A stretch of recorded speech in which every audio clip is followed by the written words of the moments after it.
Today, we're pulling back the curtain on one of the most powerful and frankly misunderstood principles in all of persuasion. We're going to explore the science of how those really big, high-stakes decisions are truly made. And here's a hint. It's not through overwhelming force, but through a really subtle, strategic reframing of reality itself. Just let that sink in for a moment. The greatest strategic failure is believing a large purchase requires a large pitch. You know, the conventional wisdom tells us that if you want someone to make $1 million decision, well, you need $1 million presentation, right? A huge, high-pressure blitz of data, features, and ROI projections designed to just overwhelm and convince them. It's a strategy of brute force. But you know what? The science of how our minds actually work reveals a completely different playbook, one that's way more effective. So what if that whole approach is just wrong? What if the entire battle hinges on one single low-friction yes, right at the very beginning? A commitment so small it almost seems insignificant, but one that taps into a deep psychological need we all have for consistency. It basically locks the buyer onto a path where that final big purchase becomes the only logical conclusion. Now, this isn't about trickery, it's about aligning with a cognitive bias that's already there. And that's the paradox we're digging into. How you can win the sale before it even officially starts, just by mastering the frame of the conversation. Okay, so here's our roadmap. First, we'll look at the great sales paradox to see why those traditional methods so often fail. Then we're going to dive into the irrationality crisis. This is the real science behind why our brains tend to ignore facts. From there, we'll unpack the core mechanism, the gain versus loss toggle, and the powerful psychological engine that drives it. And then we'll wrap it all up with a practical framework and the one single principle that ties this whole thing together. All right, let's just tackle this myth of the big pitch head-on. We all know the scene, right? From movies or maybe even our own careers. The super charismatic salesperson delivers this flawless, high-energy presentation and boom, wins the day. It's a great story, but when it comes to really complex, high-friction decisions, it's mostly fiction. So, the fundamental mistake is believing that you can force a decision just by being more persuasive. That whole approach completely misses the most powerful tool you have, the human brain's deep need to be consistent with its own past decisions. I mean, once we commit to even a tiny idea, especially if we say it out loud, our entire psychology shifts to justify and align with that first step. The real strategy isn't about pushing someone to a conclusion. It's about building a path of small, easy agreements that makes that final, big decision feel like the most natural, consistent, and frankly, the only sensible next step. Okay, so if this internal consistency thing is the key, why is it so incredibly powerful? Well, to get that, we have to accept a fundamental and, for some, a pretty uncomfortable truth about ourselves. We are not the rational creatures we like to think we are. And that's not just my opinion. It is the bedrock of modern behavioral economics. I mean, just think about the last major purchase you made. Did you really run a perfect logical cost-benefit analysis on a spreadsheet weighing every single feature? Or were you swayed by emotion, by context, by a gut feeling about what just felt right? See, most pitches are just packed with objective data, ROI calculations, feature lists, performance metrics. They're built for a logical computational brain, but they're being delivered to a fundamentally irrational one, a brain that's easily influenced by the context, the frame in which information is presented. And that's exactly why they fail so often. They're basically speaking the wrong language. And look, this isn't some sales philosophy. This is Nobel Prize-winning science. Back in the 1970s, two psychologists, Daniel Kahneman and Amos Tversky, completely dismantled that old myth of the rational economic actor with something called prospect theory. They proved conclusively that our decisions are not based on objective value. For example, $500 is always $500, right? But its psychological value, how we actually feel about it, changes dramatically depending on the context. Is it a $500 gain from a lottery ticket, or is it a $500 loss from your wallet? The objective number is identical, but the emotional impact is wildly different. And that insight right there is the key that unlocks everything. So this is where we get to see the machine in action. If our decisions really hinge on psychological context, then we can influence the decision just by changing that context. We don't have to change the product, we don't have to change the price, we just have to change the lens. And prospect theory gives us this incredibly simple, powerful tool to do it, the gain versus loss toggle. Let's break this down because this is the absolute core of the entire strategy. On the left, you've got the gain frame. This is how 99% of offers are presented. So imagine you're selling a new project management tool. The pitch is, buy our software and your team will gain 20% more efficiency. It sounds good, right?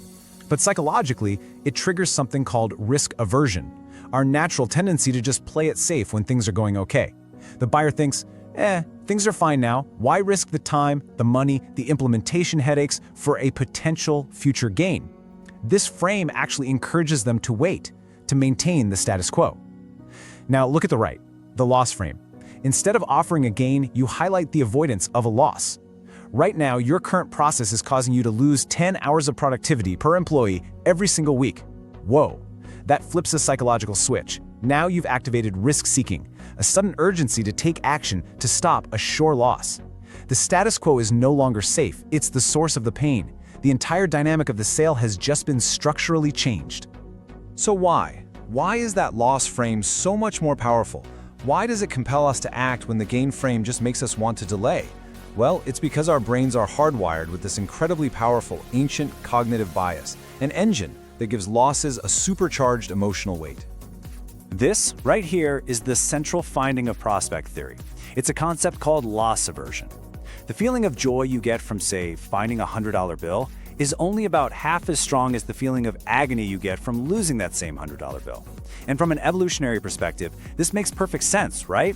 For our ancestors out on the savannah, avoiding a predator, a loss, was way more critical to survival than finding an extra patch of berries, a gain. Our brains are simply not symmetrical when it comes to value. We are fundamentally wired to prioritize avoiding pain over seeking pleasure. And this chart just drives that point home beautifully. If we assign a value of, let's say, 1 to the pleasure of gaining $500, while the pain of losing that exact same amount registers as a 2, it is a 2-to-1 psychological ratio. This isn't just a metaphor, it's a measurable cognitive bias that actually shows up in brain scans.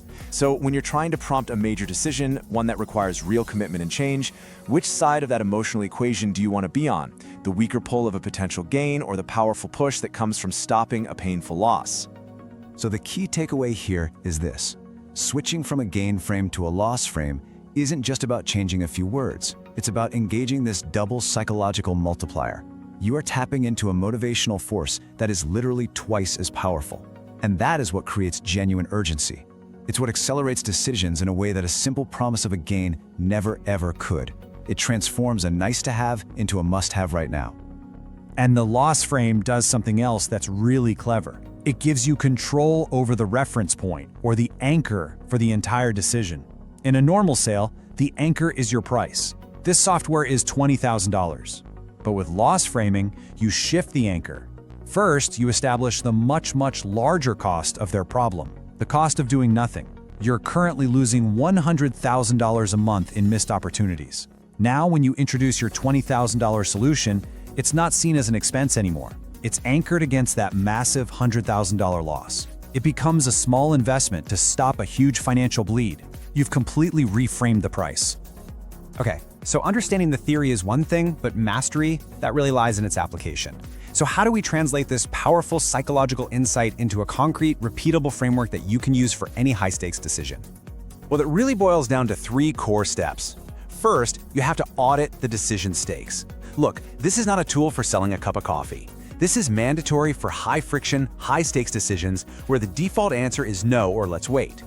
Second, you must systematically translate every single benefit you have into its loss avoidance counterpart. So our system improves customer retention becomes you are currently losing X% of your customers every quarter because of a poor experience. You're not adding a positive, you're stopping a painful negative. And finally, step 3, you engineer the status quo as the primary loss. You have to do the work to actually quantify the cost of an action, and then frame it so that doing nothing is not a neutral choice, it's an active decision to keep absorbing a significant financial, operational, or competitive loss. And this brings us to the final, and I think maybe the most profound insight of this entire explainer. After you understand the psychology, the mechanism, and the framework, you arrive at this one single, unifying principle that really governs all of modern persuasion. See, the product, the service, the features, these things are objective reality. But sales and, frankly, most important decisions in life, they don't happen in objective reality. They happen in the subjective reality inside the human mind. And that reality is shaped entirely by its context, by the frame. So your job isn't just to present a product, it's to architect the psychological lens through which that product is viewed. The frame you build is more critical to the outcome than the thing you are actually selling. And so, this is where we land. The old model of persuasion is all about pushing people through a funnel with facts and features. But the most effective strategies today, they don't push at all. They pull. They change the frame of the conversation so that the customer is pulled toward your solution, not out of some mild desire for a future gain, but out of a powerful, primal, and scientifically proven fear of an ongoing loss. And that is the secret to winning the sale before it even starts.